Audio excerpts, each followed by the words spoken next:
Leggevo le vostre dichiarazioni per cui considerate C'est la vie anche in qualche modo un'immagine speculare della Francia di oggi. Ecco, quindi se può precisare meglio questo concetto, e poi se vi considerate degli specialisti della commedia e se quindi è questo il genere che vi interessa continuare anche in futuro a frequentare.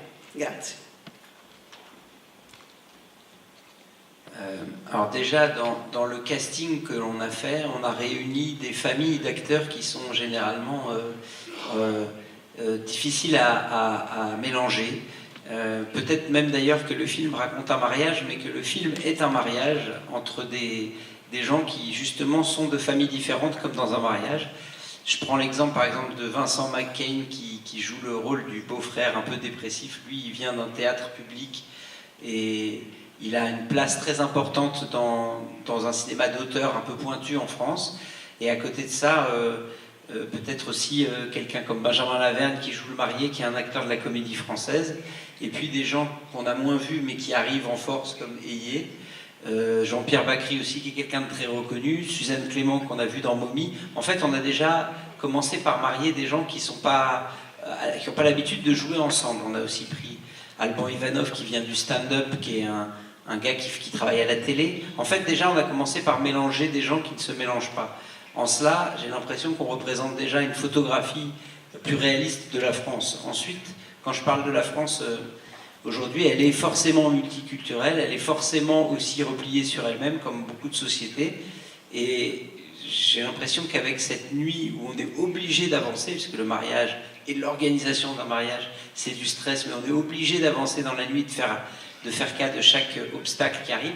Déjà, c'est un très beau terrain pour la comédie, mais ça raconte bien aussi les deux façons très binaires qui se présentent devant nous en France. Soit on y arrive ensemble, soit on continue à être communautaire, à se replier sur soi et à chacun revendiquer ses propres problèmes.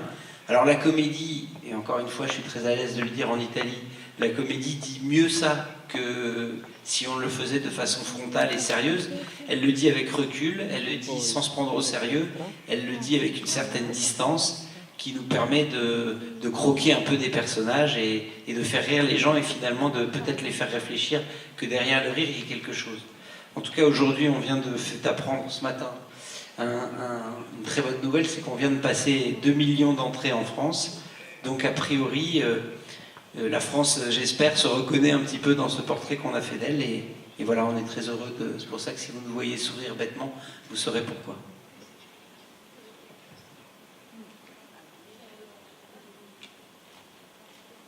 Salve, una domanda per il regista.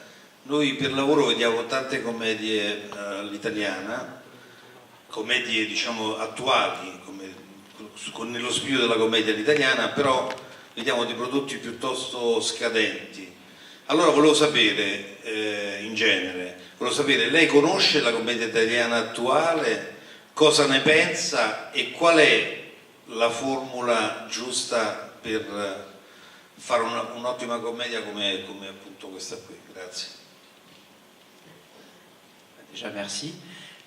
Moi je ne connais pas la comédie italienne d'aujourd'hui, mais c'est vrai que on l'a souvent dit dans les interviews, donc ce n'est pas démagogique de le dire ici, mais un des points communs qu'il y a eu entre Olivier et moi, c'est l'amour de la comédie italienne des années 60-70.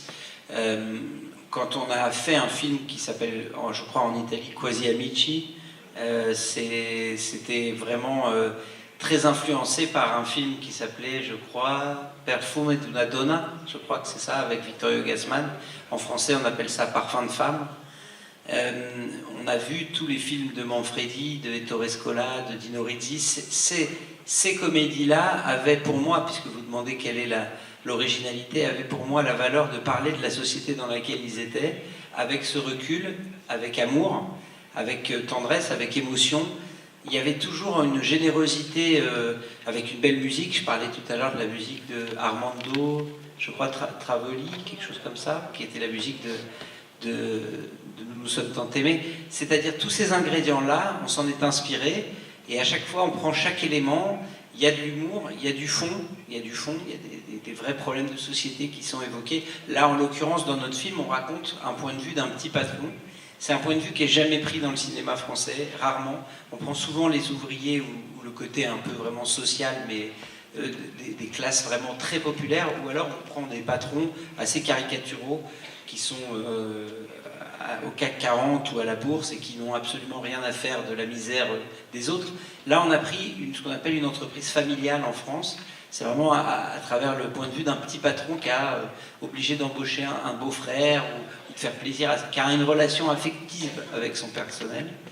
Et du coup, voilà, tous ces thèmes-là mélangés avec l'humour donnent une sorte de réalisme poétique qui fait que j'ai l'impression que la comédie peut redevenir un genre noble. Après, elle s'est un petit peu perdue dans des trucs un petit peu potaches et un petit peu vulgaires.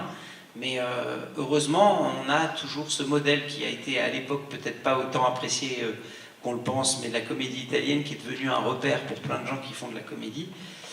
Je pense que il y a une phrase en français de Wolinski, qui était un journaliste malheureusement qui a été tué pendant l'affaire de Charlie Hebdo, qui disait que le rire était le chemin le plus court entre un homme et un autre.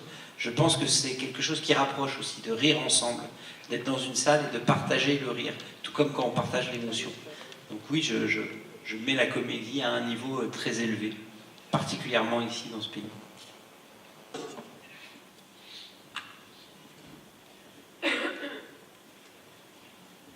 Bonsoir, Giovanni Battaglia. C'est une question à propos du rythme. Je me demandais si les acteurs ils savaient déjà à propos de la bande originale, qui c'est extraordinaire par Avishai Cohen, s'ils savaient déjà que les mots étaient soulignés par la bande originale, et comment est-ce que vous êtes arrivé à trouver une collaboration avec ces musiciens? Alors, déjà, nous, on a une petite habitude sur le tournage, on fait une espèce de playlist des musiques qui nous ont inspirés pendant toute l'écriture. Et on la donne à toute l'équipe, que ce soit l'ingénieur du son, le chef opérateur. Toute l'équipe a le droit, même les acteurs, à son petit CD avec les musiques du film pour voir dans quel univers on est. Donc comme on avait beaucoup écouté Avishai Cohen pendant la préparation, on leur a mis beaucoup d'Avishai Cohen, mais aussi des musiques de mariage, etc. Et ensuite, une fois que l'écriture, la phase d'écriture passe et qu'on aime encore la musique, alors on se dit qu'il faut aller voir la personne, exactement comme on l'avait fait quelques années auparavant avec Ludovico Einaudi pour Quasi Amici et pour Samba. On est venu à Milan et on lui a proposé d'être notre compositeur. On a fait la même chose avec Avishai Cohen. Il joue souvent à Paris. On a été à la fin d'un concert et on lui a dit qu'on voulait qu'il fasse la musique. Et comme d'habitude, il a dit qu'il n'avait pas le temps. Et comme d'habitude, on a dit qu'il allait trouver le temps. Et finalement, il a trouvé le temps. Et je pense que c'est, entre guillemets, il y a un vrai rapport entre le jazz et ce film. Parce qu'il y a plein de personnages, comme dans le jazz, il peut y avoir plein d'instruments. Il y a des solos, il y a des moments où tout le monde joue ensemble. Et finalement, la musique, elle se pose sur le film pour l'accompagner, pour lui donner son rythme, même avec la batterie. Chaque élément et chaque tension est soulignée ou accompagnée par la musique. Et le morceau final, où tout le monde joue ensemble, a été une vraie élaboration commune entre Avishai Cohen et nous, où on a voulu vraiment faire rentrer chaque personnage comme on fait rentrer un instrument. Donc je vois le rapport dont Aye parle entre le rythme. Et pour le coup, dans la comédie, elle a totalement raison, le rythme c'est 90% du travail. C'est une vanne qu'on fait, une blague qu'on fait aux comédiens. Souvent on leur demande de nous dire qu'est-ce qui définit le sens du rythme. Et en fait, quand on pose la question, vas-y, pose-moi la question, qu'est-ce qui définit le sens, qu'est-ce qui caractérise finalement un bon acteur? Vas-y, donne-moi, vas-y. Le rythme. Voilà. C'est le moment où on l'envoie. C'est-à-dire, si je l'envoie trop tôt, c'est pas bon. Si je l'envoie trop tard. Je vais juste lui donner une petite leçon d'acting. J'ai pas fini de poser la question. T'as répondu avant, t'as anticipé. Mais c'est ça. Tu vois, ça c'était pas bon. Mais c'est ça que j'essaie d'expliquer. C'est que j'ai fait exprès. C'est justement pour te montrer que quand tu réponds avant, tu n'as pas le sens du rythme. Et même si tu réponds après, c'est le bon placement. Et malheureusement, c'est un peu comme la beauté où il y a des gens qui l'ont et il y a des gens qui ne l'ont pas. Et des fois, on essaye de l'apprendre à ceux qui ne l'ont pas et on ne peut rien faire. Non so, c'è tempo per un'ultima domanda? Lo so, ma c'è tempo per un'altra domanda? Ok, allora qui. Oui, alors bonjour, Caterina Mazzullo, parler l'ingegnere. Je voudrais vous. J'ai trouvé que la partie la plus efficace du film, ce sont ce que les Italiens ils appellent tormentoni, c'est-à-dire la répétition des gags ou des scènes qui, de plus en plus, ils deviennent plus comiques, non? C'est comme le texto qui est trompé ou elle qui bavarde avec le chanteur, voilà, et c'est des choses comme ça. Alors je voudrais savoir à niveau d'écriture du scénario si on a d'abord vu ces tormentoni, je dis, les répétitions, et après on a fait l'histoire autour, aux alentours, ou différent, on a fait l'histoire et on a mis les tormentoni dedans, ou les deux? Non, non, on a gardé cette envie de monter en puissance. En fait, ce qu'on s'était dit pendant l'écriture avec Olivier, c'est que ce film était comme un avion et qu'en fait, il ne pouvait que monter. L'avion, et à un moment, il trouve une vitesse de croisière. Et finalement, à l'écriture, dès qu'on mettait une scène et que ça ne montait pas d'un cran, c'est-à-dire que la tension, le niveau comique, tout ne montait pas d'un cran, j'ai l'impression que ça se voyait tout de suite et c'était assez facile à écrire parce que du coup, on voyait tout de suite là où ça marchait pas. Ce qui est dur, c'est de finir un film comme ça, et c'est pour ça qu'à un moment on est parti dans l'histoire du ballon qui s'envole, parce qu'il fallait qu'il y ait un peu de poésie, il fallait qu'il y ait un peu d'émotion et de comédie qui se mélangent, mais je vais essayer de retenir le mot que vous avez dit en italien. Comment ça s'appelle? Tormentori? Tormentori. Je vais essayer de le replacer celui-là. Tormentori. Allora, in realtà abbiamo ancora un po' di tempo, quindi la signora qui che aveva alzato la mano, qui davanti.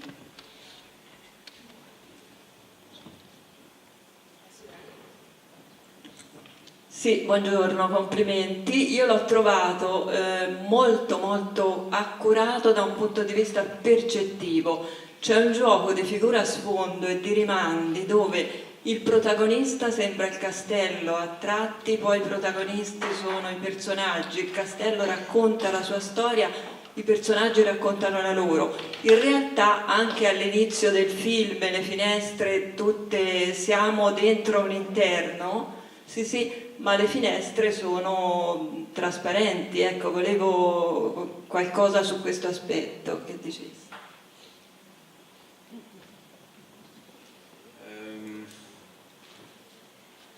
C'est-à-dire, c'est effectivement, on essaye de s'approcher au plus près de chaque personnage. Alors le château, déjà le château, c'est vrai qu'il y a quelque chose qui nous ramène à l'ancienneté de ce qu'est le mariage et l'institution, peut-être la dernière et l'ultime mise en scène grandiose qui existe dans nos sociétés où on réunit tout un tas de gens, où on met des costumes. C'est vraiment une mise en scène. Après, c'est une galerie de personnages, dans lesquels on essaye de rentrer dans la problématique de chacun. Il faut que chacun ait un enjeu, que ça soit Eyé qui est à mes côtés et qui doit effectivement peut-être montrer à son patron qu'elle a une vraie valeur et qu'elle peut gérer, c'est ce qu'elle dit depuis le début, tu veux gérer une soirée toute seule, et puis celui qui vient d'arriver, qui peut rentrer dans cette équipe, et au fond... Ce que disait un moment, on a fait un débat en France et il y a une dame qui a dit quelque chose qui m'a beaucoup plu. Elle disait que c'est pas parce que les gens parlent la même langue qu'ils parlent le même langage. Alors en vérité, tout le monde parle français dans ce film, mais tout le monde n'a pas le même langage. D'ailleurs, on a même mis des Sri Lankais qui, eux, voient le film et voient le film des opérations, c'est-à-dire voient l'organisation dans leur langage et analysent ce mariage dans leur langage. On a aussi un professeur de français qui lui essaye de corriger le langage parce que tout le monde le massacre. On a aussi quelqu'un qui a au départ un problème avec le langage parce qu'elle est un petit peu dure et qu'elle est un peu vulgaire et qu'on sent qu'il faut qu'elle norme un peu son langage. En fait, peut-être que le film raconte des gens qui ne parlent pas le même langage et qui au final, on va essayer de faire parler le même langage, et c'est pour ça que la musique, et j'en parle avec Avishai Cohen, parfois exprime mieux que nous, avec des dialogues, ce qu'on veut dire. Alors à la fin, la musique fait une meilleure conclusion, parce que finalement, quand il y a un vrai miracle en musique, on voit des gens jouer ensemble et il y a un son qui sort, qui est harmonieux et qui fait qu'on se dit donc c'est possible d'avoir autant de gens qui jouent dans le même rythme et encore une fois le rythme dans la même cadence. Donc voilà, je ne sais pas si j'ai répondu à votre question, mais c'est ce que ça m'a inspiré. Prego. Sì, in conclusione io vorrei farle una domanda sul vostro film di maggiore successo, Quasi amici. Volevo chiederle quanto il successo che ha avuto, diciamo, è stato anche per voi inaspettato, perché era un film che affrontava una tematica molto delicata, quindi non so, forse alla vigilia dell'uscita sarete stati anche preoccupati per come questa storia poteva essere accolta. Ecco un po' com'era andata questo film e poi come invece vi ha cambiato proprio la carriera, quel grande successo. Grazie.